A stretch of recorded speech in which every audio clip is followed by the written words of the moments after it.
তার থেকে আরো ঘৃণাজনক ঘটনা হলো দেশের এক শ্রেণী দালাল চাটুকার চামচা সন্ত্রাসী মিডিয়া যারা দেশের সংবিধান মেনে চলে না, দেশের গণতন্ত্র মেনে চলে না, 2014 পর থেকে একটার পর একটা ফেক নিউজ মিথ্যা খবর ছড়িয়ে ছড়িয়ে অভ্যস্ত হয়ে গেছে, অভ্যাসের পরিণত হয়ে গিয়েছে। আজকেও কিন্তু তারা কিছু মুসলমান জিহাদি পাকিস্তানি বাংলাদেশি আফগানিস্তানি কিছু জিহাদি মুসলমানরা নাকি সাধুকে মেরে ফেলেছে। কতটা নিকৃষ্ট জন্তু এরা হলে, কত থেকেও বড় কথা হলো বন্ধুরা বিজেপির আইটি সেল, হ্যাঁ নাম ধরে বলছি, কেন্দ্রের শাসক দল বিজেপির আইটি সেল, তারা কিন্তু যেভাবে 2014 পর থেকে একটার পর একটা ফেক নিউজ মিথ্যা খবর ছড়িয়ে ছড়িয়ে অভ্যস্ত হয়ে গেছে, অভ্যাসের পরিণত হয়ে গিয়েছে, আজকেও কিন্তু তারা ব্যতিক্রম নয়। वो किसी तरह भीड़ से बचकर पुलिस वालों के पीछे जाता हो, उनका हाथ पकड़ता हो, खुद को बचाने की गुहार लगाता हो, लेकिन पुलिस वाले अपना हाथ छुड़वाकर पीड़ित को भीड़ के हवाले कर देता हो। अगर इतना ही डर लगता है तो फिर पुलिस में क्यों भर्ती हो गए?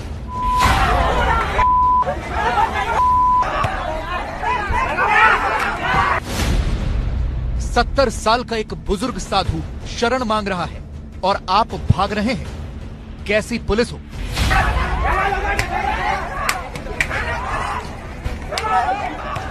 चंद लोगों की भीड़ साधुओं को दौड़ा दौड़ा कर पीट रही है और आप अपने छुपने के लिए जगह खोज रहे हैं। कैसी पुलिस हो?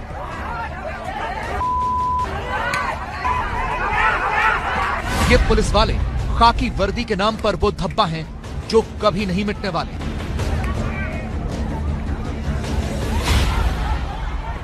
मॉब लिंचिंग यानी भीड़तंत्र के हमले के कई वीडियोज आपने भी देखे होंगे, लेकिन ऐसा कभी नहीं हुआ कि पीड़ित को भीड़ मार रही हो और पुलिस अपनी जान बचा रही हो, तमाशा देख रही हो। ये सब महाराष्ट्र के पालघर में हुआ।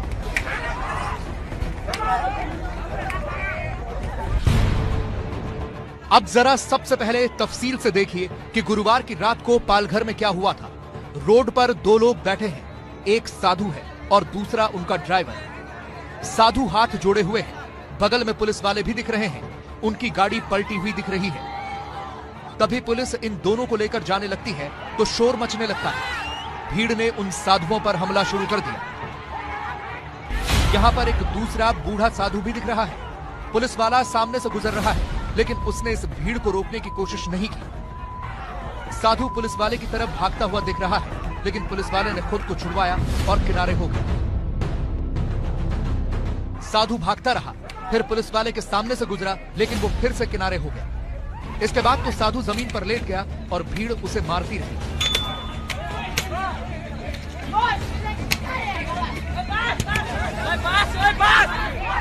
अब जरा दूसरा वीडियो देखिए। साधु पुलिस की गाड़ी के अंदर बैठे हुए दिख रहे हैं, गाड़ी पर लिखा है पालघर पुलिस। तभी किसी ने पुलिस की गाड़ी पर हमला कर दिया और इसके साथ ही चिल्लाने की आवाज आनी शुरू हो गई। पुलिस वाले नजर आ रहे हैं और साथ में लोगों की भीड़ भी दिख रही है। तभी कैमरा घूमता है, एक कमरे के अंदर से पुलिस वाले के साथ एक साधु निकलता हुआ दिख रहा है। साधु के पीछे खड़ा व्यक्ति उसे लात मारता है, साधु के सिर से खून निकल रहा है। तभी भीड़ से आवाज आती है, इसको मारो। तभी पीछे वाला लड़का बूढ़े साधु को एक और लात मारता है। साधु लगातार पुलिस वाला का हाथ पकड़े हुए है। आसपास सैकड़ों लोगों की भीड़ है। साधु रो रहा है, गिड़गिड़ा रहा है, लेकिन भीड़ उसे मार रही है। मोटे मोटे डंडों से भीड़ ने हमला शुरू कर दिया। तभी पुलिस वाले ने साधु का हाथ छोड़ दिया और साधु भागने लगा, लेकिन भीड़ रुकी नहीं।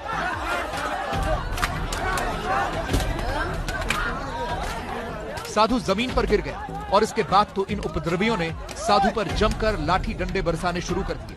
सिर्फ 4 से 5 लड़के ही साधु पर हमला कर रहे हैं।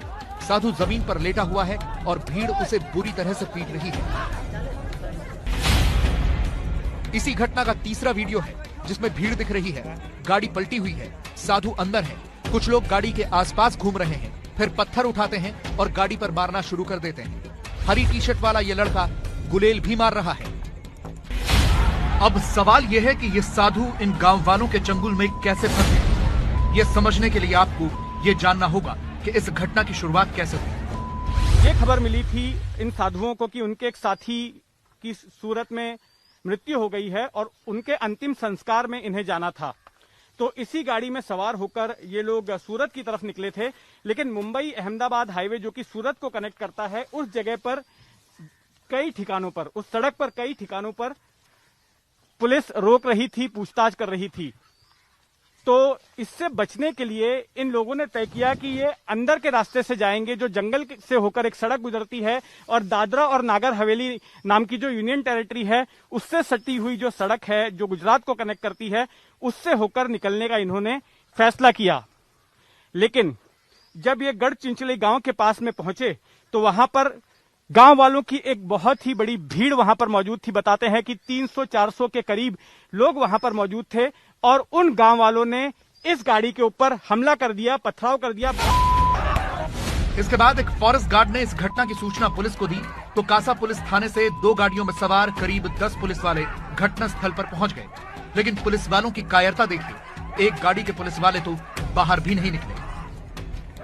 पुलिस वहां पर हवाई फायरिंग कर सकती थी, वो पुलिस ने नहीं की। हवाई फायरिंग की बात तो छोड़िए, लाठी भी नहीं निकाला गया। आप अगर उन तस्वीरों को गौर से देखेंगी तो आप ये पाएंगे कि देखिए वहां पर हालांकि मॉब तो सैकड़ों लोगों का है, लेकिन जो लाठी डंडे से जो लोग हमला कर रहे थे वो सिर्फ बमुश्किल 5-6 लोग ही हैं।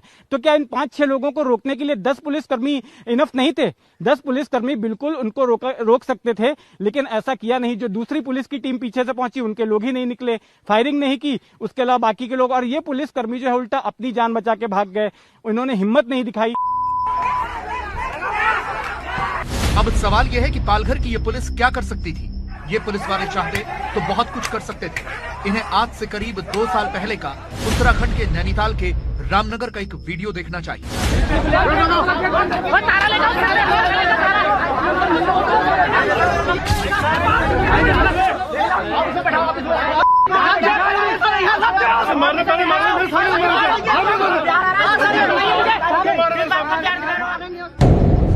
ये मई 2018 का वीडियो है। इस वीडियो में भी भीड़ एक मुस्लिम युवक को पीटने पर उतारू है, लेकिन ये सिख पुलिस वाला पूरी दिलेरी के साथ उस युवक को बचा लेता है।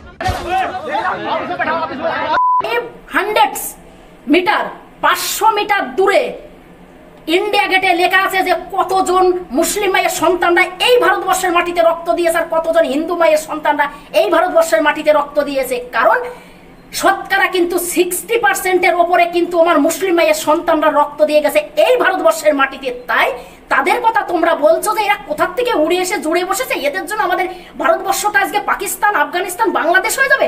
তোমরা আমার মনে হয় তোমরা কোনো রকম ইতিহাস পড়োনি, তার জন্যই কিন্তু তোমরা এই কথা বলতে বাধ্য হচ্ছ। তোমরা শুধু কি বলতো, পাটের কাছে তোমরা বিকিয়ে গেছো।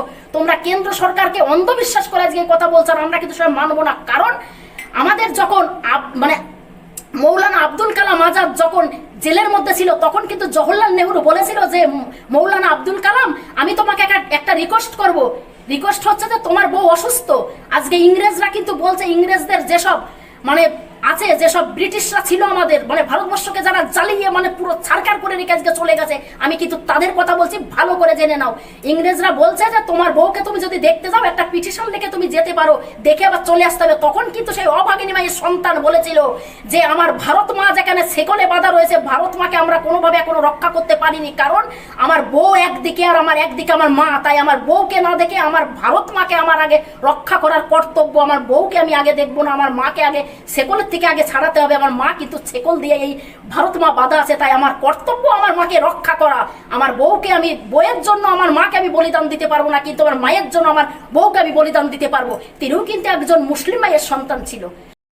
হ্যাঁ, আমার এই ভিডিওটা বানানোর উদ্দেশ্য হলো আপনারা ঠিকই ধরেছেন, আপনাদের ঘরের বউ স্বপ্না মাধুরীর কথাই বলতেছি। আপনাদের ঘরের বউ, আপনাদের সারা পৃথিবীর ঘরের বউ, মুসলমানদের ঘরের বউ স্বপ্না মাধুরীর কথাই বলতেছি। উনি মুসলমানদের ঘরের বউ স্বপ্না মাধুরীর কথাই আপনাদেরকে বলতেছি যে স্বপ্না মাধুরী একটা খরচ হিন্দুদের জন্য করে না, একটা মুখের প্রতিবাদ হিন্দুদের জন্য করে না স্বপ্না মাধুরী।